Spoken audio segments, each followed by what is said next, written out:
حضرت سعید ابن جبیر آخری آدمی ہے نا جن کو حجاج ظالم نے قتل کیا، بہت مارے،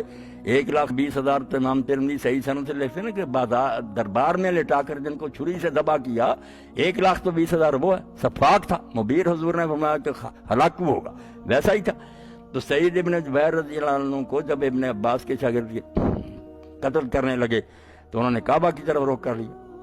تو کہنے لگا اس کا منہ پھیر دو، ساتھ ہی آیت پڑھی انہوں نے وجہت وجہ للذی فطر، جو ہم نماز میں پڑھتے ہیں نا، ہم تو اس نماز میں پڑھتے ہیں جہاں کچھ بھی نہیں بگڑتا، وہ قتل ہونے لگے تھے، تو کہنے لگا یہ قرآن سناتا مجھے، منہ پھیر دو، منہ پھیر دیا انہوں نے کہ کوئی بات نہیں ہے نا ما تولوا فثم وجہ اللہ۔ ہاں اب بے ایمان کو اتنا غصہ آیا، کہنے لگا اس کو منہ کے بل نیچے پھینکو، الٹا بیچارے کو نیچے لٹکایا گیا، تیار ہوئے ذبح کے، انہوں نے کہا منہا خلقناکم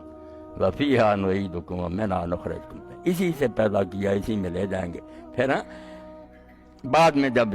شہید کرنے وہ ہنس پڑے، کہنے لگا تم ہنسے ہو،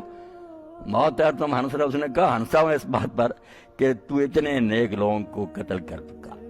تجھے اپنے ظلم سے شرم نہیں آئی، اور میں نے خدا کی طرف دیکھا کہ اللہ تیرے حلم میں کوئی فرق نہیں ہے، تو برداشت ہی کرتا جا رہا ہے، کتنے نیک بندے مارے گئے، تو اس ظالم کو موقع دے رہا، اب میری دعا تو سے یہ ہے کہ میں آخری ہوں، میرے بعد اسے موقع نہ دے۔ اسی وقت پاگل ہو گیا، پیٹ میں کیڑے پڑ گئے، بہت سارا برا پانی منہ سے آنے لگا، حکومت چھن گئی، جائیداد حکومت نے ضبط کر لی، کتے کی موت پھر بھونکتا مرا، اور یہی کہتا تھا سعید مجھے مارتا، سعید، لوگ کہتے ہیں سعید تو نہیں، وہ تو مرتے، مگر اسے یہی نظر آتا تھا کہ سعید مجھے مار رہا۔ تو اللہ کہتا تم دین کا کام کرو تو میری تسبیح حمد کرو،